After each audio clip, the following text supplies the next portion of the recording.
नमस्कार, मी कीर्ती गायकवाड. स्वागत आहे आपलं आय न्यूज 28 मध्ये. चला तर मग जाणून घेऊयात महाराष्ट्रातल्या ताज्या घडामोडी. नागपुरात 25 लाखांच्या बनावट नोटा पकडल्या. Children bank of India 1 lakh रुपये घ्यायची आणि 4 लाख रुपये देत असे या नोटांवर लिहिले होते.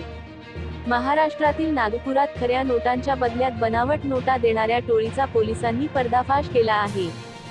गुंडांची ही संपूर्ण टोळी हायटेक पद्धतीने काम करायची आणि सोशल मीडियाच्या माध्यमातून लोकांशी संपर्क साधून त्यांना अडकवायची. हे रॅकेट लवकर श्रीमंत होण्याचे आमिष दाखवून लोकांना फसवत असे. सध्या पोलीस अटक आरोपींची चौकशी करत आहेत. वास्तविक नागपूर येथील राहुल वासुदेव ठाकूर हा सोशल मीडियाच्या माध्यमातून या टोळीच्या संपर्कात आला होता.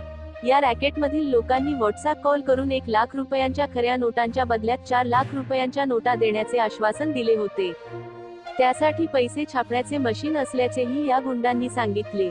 ही बाब राहुलला संशय आल्याने त्याने नागपूर पोलिसांशी संपर्क साधला.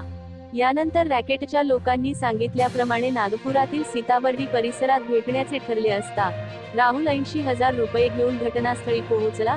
तेव्हा टोळीच्या सदस्यांनी त्याला मारहाण करून लुटण्यास सुरुवात केली. घटनास्थळी आधीच सापळा रचल्यानंतर पोलिसांनी तात्काळ घटनास्थळ गाठून सतीश ज्ञानदेव गायकवाड, गौतम राजू भलावी, शुभम सहदेव प्रधान आणि मोनू उर्फ शब्बीर बरकत शेख यांना अटक केली. 44 नोटांचे बंडल, त्या सर्वांच्या समोर आणि मागे मूळ नोटा होत्या. पोलिसांना त्यांच्याकडून 44 नोटांचे बंडल सापडले. सर्व बंडलमध्ये फक्त 500 रुपयांच्या नोटा होत्या. मात्र या बंडलमध्ये समोर आणि मागे 500 रुपयांच्या खऱ्या नोटा होत्या. बाकीच्या सर्व बनावट नोटांवर चिल्ड्रन बँक ऑफ इंडिया असे लिहिले होते. 25 लाख रुपयांच्या बनावट नोटा जप्त केल्या आहेत, ज्या 500 रुपयांच्या नोटांच्या प्रती आहेत. या गुंडांनी आतापर्यंत किती लोकांची फसवणूक केली, हे रॅकेट कधीपासून सक्रिय झाले, या सर्वाचा तपास सुरू असल्याचे डीसीपी राहुल मदने यांनी सांगितले. महाराष्ट्र राज्यप्रमुख कुणाल भानुशाली यांचा अहवाल.